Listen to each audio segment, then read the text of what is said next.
Good morning from beautiful Brisbane, Australia, and welcome, conscious warriors, to today's episode of, let's see, how are we going to phrase this? The importance of a morning routine. Now, before we've all run off and go, oh, yeah, who wants to know about that? Well, let me tell you, it's really important that we do learn about this because our brain needs us to learn about this. It's going to benefit us in a number of ways. So if you're here for the first time, welcome. It's great to have you with us, and please feel welcome to say g'day and let me know where you're from. And if you're here for the replay, do a hashtag replay and say g'day. It's beautiful and hot and steamy down under. It's summer for us while you're all enjoying winter. So send some cold our way because I really need it. I don't do summer that well. Are you doing winter well?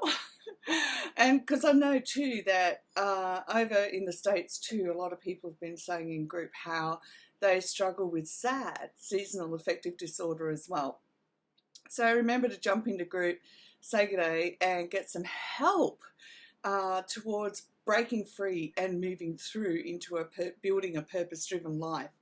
Now, this morning, as we talk about the importance of a morning routine, I'm also going to share with you the reasons why it's important from our brain perspective to do this, because it helps us not only build an awareness into today and the reality of today.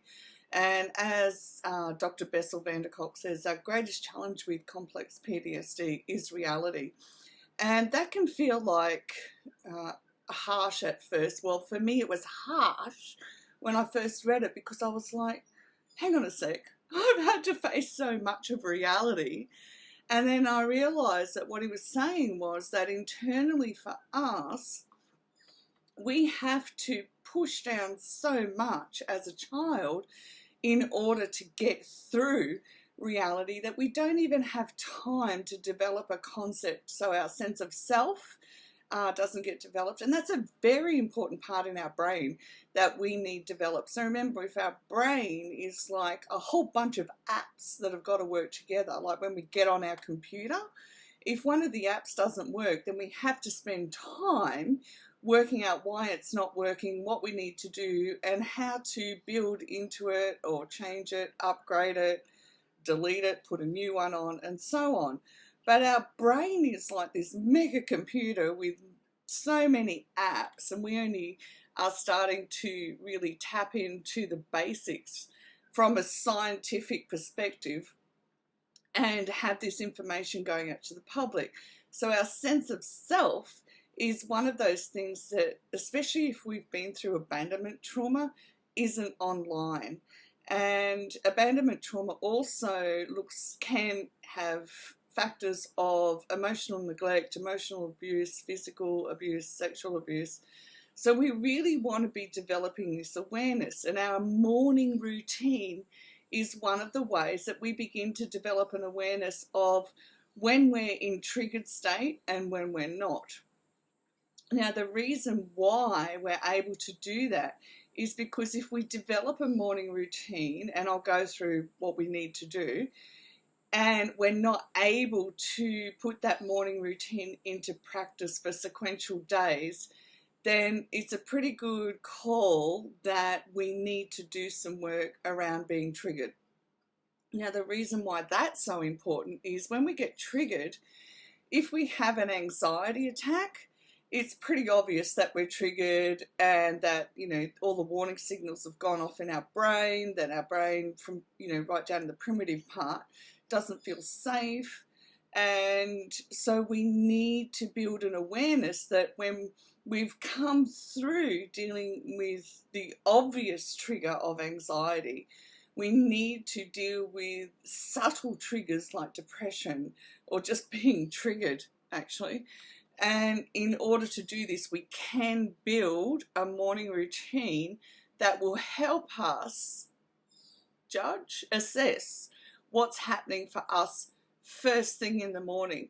Now, because I do this, okay, I hesitate to use the word religiously, but I'm consistent at going back to an anchor point of my morning routine, then I'm able to go, if my morning routine doesn't start, then I'm able to go, oh, hang on a sec, have I been triggered? Because remember, we can be triggered in our nightmares, and it can be subtle as well. So we could have, I mean, a nightmare is obvious, but if we have a dream that upsets us, we may not necessarily know until we wake up and do an assessment of, where's my brain at today? Are we all on board together, or, you know, all the apps function together, and I'm able to get up and go bang, bang, bang into my morning routine? Or am I feeling like slightly triggered and I need to do some work around being triggered? Okay, so the importance of developing the habit of a morning routine will definitely help us recognize far more quickly when we've been triggered. Now, this is actually something I've been working on personally to develop, because in hindsight, I can look back and see where I've just missed total chunks of time last year, and I was like, oh my goodness, no wonder I didn't get much done. And it was because I was in that triggered state and didn't know it. So this year, after I developed trauma-informed movement, it's become easier to become more aware of the triggered state. So the morning routine that we want to develop for ourselves begins the night before. Now, this is crucial. We can't say, oh, I'm going to have a morning routine and it starts tomorrow.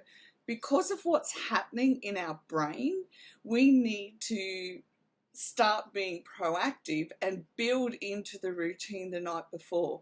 So when we build into a morning routine starting the night before, it begins to get not just our brain but our mind on board as well. So one of the things, it sounds awful, but one of the things that goes offline is our ability to put things in an order when we're triggered.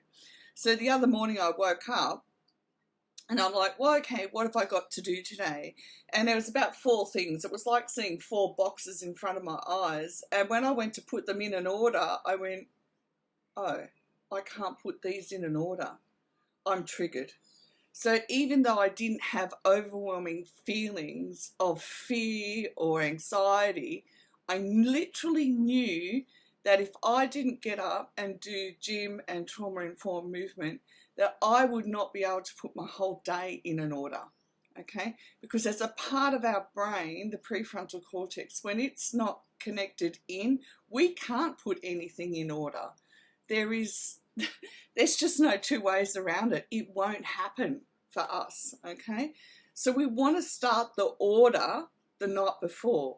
So we want to get everything done that we need to have done around the house that's going to make us feel comfortable. So we want to have our dishes done, general tidy up. Certainly for me, it's not about doing a whole massive house clean at all. It's simply having things done that make my morning easier. So I created a checklist for me of what I need done the night before. Now, one of the things I do for the most part is always pick out what clothes I'm wearing, because if my gym stuff's not ready, they're clean and ready, then I'm not going to go. It's as simple as that. So I have to have this order in place. What am I wearing for work?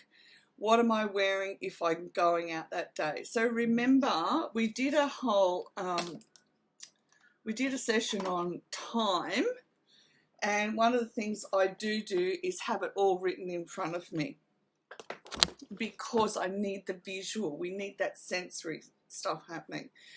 Now, when I do that, after I've finished doing what's got to be done the night before, and often for me, I need to do things like have a set time for dinner. Not that I'm really good at having it, but at least it's building into my mind an awareness of the time, to check the time. And look, it's taken me a long time to actually go, right, I've got to keep checking the time in order to build into my internal awareness time. Now, one of the next things I'll do, once I've got my night sorted, so I'll prepare for the next day. So the questions that you can ask is, do I need to pre-prepare my lunch? Will that take stress off me from tomorrow morning? Like me, do I need to get all the clothes prepared, any equipment that you need for the next day, get that prepared? So just have a mini list. It's not meant to be full on, and at the end of the night, the last thing you want to do is pile onto yourself heaps that need to be done. Just don't do it. Just have it down to the basics that you need to be done, and so that in your mind, when you go to bed, you've got the thoughts that go through your mind are, okay, I'm getting up for me at 5 a.m. I'm going to do my meditation, then I'm going to gym, I'm coming home to do trauma-informed movement and have a shower, something to eat, and then my day can start. So that's right, Ali. Absolutely. We're building structure into our life, and this helps our brain. Now, our brain is brilliant. Our brain loves goals. So when we go to bed and we're consistently thinking, okay, up at 5 a.m., do this and this and this, our brain goes, swing, yeah, great, good stuff, let's go for it, okay? At first, there can be an internal emotional struggle because it's new, it's change, and there's primitive parts of our brain that get triggered by change. So we have to have a strategy in place already for when we're triggered. So in the beginning, if I'd get triggered from thinking about tomorrow, everything in place, then I have my strategy in place that I can do straight away. Now, one of the easiest things that we can do if we're already in bed is do some sensory stuff.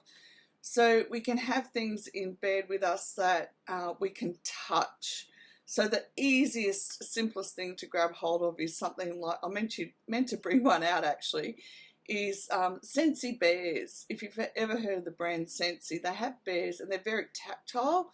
So they have different parts on them that feel different.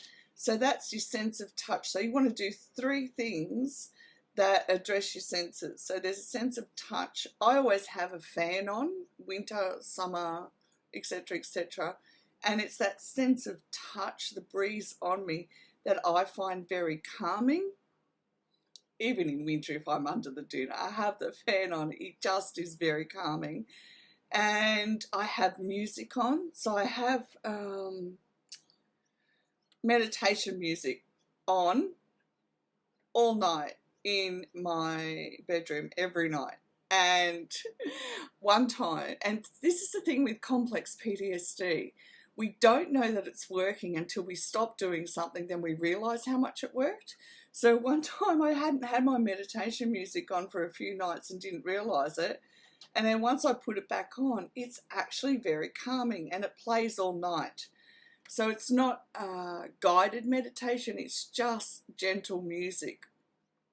And I couldn't believe the difference it made to my sleep. So if we have 3 sensory things happening, then we can actually learn to manage our trigger. Now, another thing that I used to do too is you can get essential oils now from a chemist here in Australia, and with a roller ball, and I used to put some under my nose. The other thing I used to do years ago to help me sleep was have marjoram, lavender and chamomile, put 1 drop each under my nose, and it was very relaxing. But this is before I lost all cognitive function, but it did help. So find things that address your senses in order that you can begin to have the strategies of, right, this is going to sleep, and have a consistent bedtime. Absolutely a must. And sometimes we struggle with that. Well, I know I have struggled with a consistent bedtime because I get really absorbed in what I'm doing and completely forget. So I actually have to train my mind to come back. What's the time? What do I need to do? What's my, pre-bedtime routine in order that tomorrow becomes a successful day? Now, when the alarm goes off in the morning, don't procrastinate. If the thoughts come along, oh, I've got to get out of bed, just, big stop sign says, stop, I'm going. let's do this. This is my life. I want to build a new life, and I want my brain on board with my life, okay?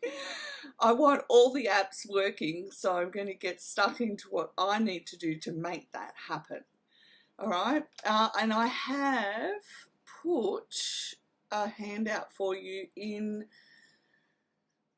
the professional resources, which I'll just grab the link for you. Sorry, I've got so much running through my head all at once.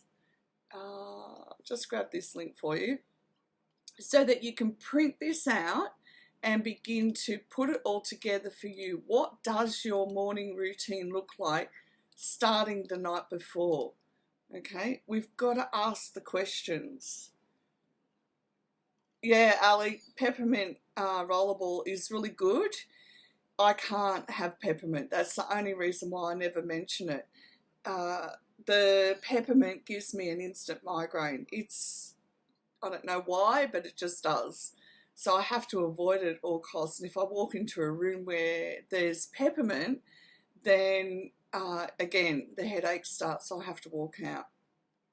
Now, so I've just put the link to where all the professional resources are, and the importance of a morning routine printout is there. And if you wake up and you're in a triggered state, you're going to develop an awareness around that, and you're going to be able to deal with the triggered state. There's also a printout in the Professional Resources Academy section in the Conscious Warrior Academy, so that you can know how to get off being triggered straight away. When we do that, when we don't stay in that triggered state all day, it gives us back massive chunk of time that we wouldn't have had once upon a time. Okay, so we want to have our strategy already pre-planned if I wake up triggered. Okay, so if you can't follow through on your morning routine, we need to ask, am I triggered and I don't know it? And being triggered is an unconscious thing. It's not something we have control over.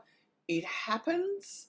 I woke up Saturday morning here and I knew that I was in a triggered state straight away. I got dressed for gym. Nick woke me up about 4 or 5 hours later. I was lying in bed, glasses on, reading. And I'd fallen asleep. And this is what happens when we're in a triggered state. We'll just go crash straight away, and we don't even know it. I've been sitting there eating dinner, finished eating dinner, and I've just fallen asleep. That's how powerful a triggered state is. So we need to be on the other side of it, where we're building this constant awareness around it. And then Sunday I woke up thinking, oh great, I won't be in a triggered state. And I was. And I went, oh, for the love of all things. But I went, no, this is good that I'm recognizing it, because then I get to take back a chunk of my life and time that I haven't been able to have before. On Sunday, instead of doing gym and trauma-informed movement, I actually rested. And it was just what I needed. And then I woke up Monday morning, and then I was like up at gym and doing come home trauma-informed movement. And I went, wow, this is changing. And I could really feel how much brighter my mind was, and I got so much done yesterday. The tricky thing is that when we feel so great, we tend to overdo things. But it's all about, working through the balance of it all. And we can do that. That's the good news. Once we realise this is happening, we can do this and we can turn things around, because we get to be in charge of what happens. We are not in charge of the unconscious trigger, but we do get to develop strategies and structure around what happens once we know that we are triggered. I can't tell you how many days and weeks I lost to not knowing I was triggered. And I can tell you that I've got more done this year than I have done last year, and that because I'm doing this structure and recognizing the trigger a lot quicker, that I'll be able to be more productive next year as well. And for me, that means a lot that I'm able to do that, because I look back from having spent 2.5 years in bed and having lost everything, and I think, great, I'm still not where I want to be, but each year it gets better and better. All right, thanks for joining in this morning, beautiful ladies, and I will catch you again tomorrow morning. Have a gorgeous evening, sweet dreams, do your strategies and structure, and I will see you again tomorrow morning. Bye for now.